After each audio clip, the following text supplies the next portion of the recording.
Ladies, welcome to Relentless 28 and it's time to stop fucking around. You are here and you've arrived, and by being here and having arrived, I know two things about you already.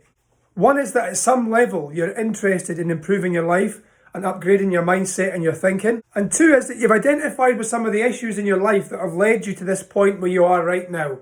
I want to tell you this. There's loads and loads of information out there at our fingertips. In fact, I believe we're probably at one of the best or the most prolific times where we can go online and we can search for stuff that is going to help to improve our mindset and our thinking.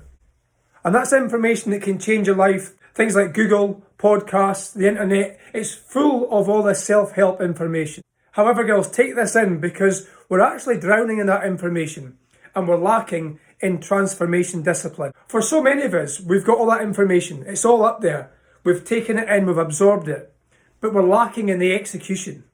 Here is where I step in, and here is where I say to you, it's up to you what you get out of Relentless 28. It is your journey.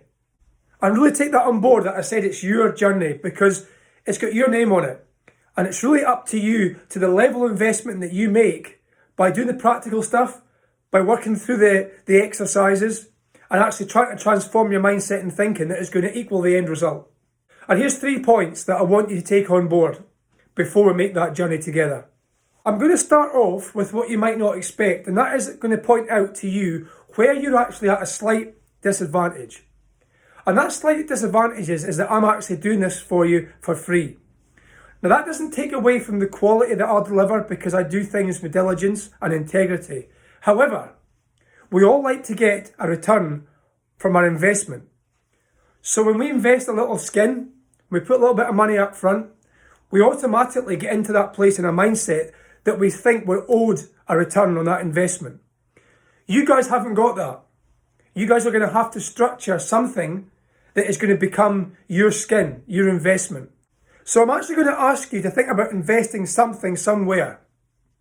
I'm not going to ask you to invest in me, because I said it was for free. What I'm going to ask you to do is maybe invest something to a charity donation thing, or invest your time somewhere else where you're actually doing something else that can be of help. But I really encourage you to think about that investment because that will play part to some of the results that you're going to get when you finish the challenge. Point 2 is this. It's not going to be a walk in the park and it's not for talkers. If you say you're going to do something, do it. Don't commit to it, especially verbally. We have to watch our language, what we say, because what we don't do is going to define us. It's not only going to define us from how we see ourselves, but it's also going to define us from how we are interpreted. And if we mean business, we need to mean what we say. When it comes to achieving goals, I want you to really create a sense of urgency. And I want you to create a sense of urgency in the sense of numbers and dates. Let me explain. When you start to pursue a goal, if you haven't attached numbers, dates, strategies, and put the tools that I talk about in place, then guess what? That goal is only an idea. It sits in our idea stage and it sits mulling around in here until you actually deliver it, bang, up onto the wall, or on a strategy board, or on a journal. All this information I'll give you at the start. But get into your head now that you're going to have to journal, you're going to have to strategize, and you're going to have to think about how you're going to plan towards those goals. So we add numbers and dates to speed up the process. Then we make it specific, which means then we can measure it. And guess what? When we start to measure progress, we start to want more of it from our achievements. Point 3 is a very simple one, but it's probably one of the most important ones. And I want you to think about this word because I use it a lot and you're going to find it coming up on the challenge often. And that is the word accountability.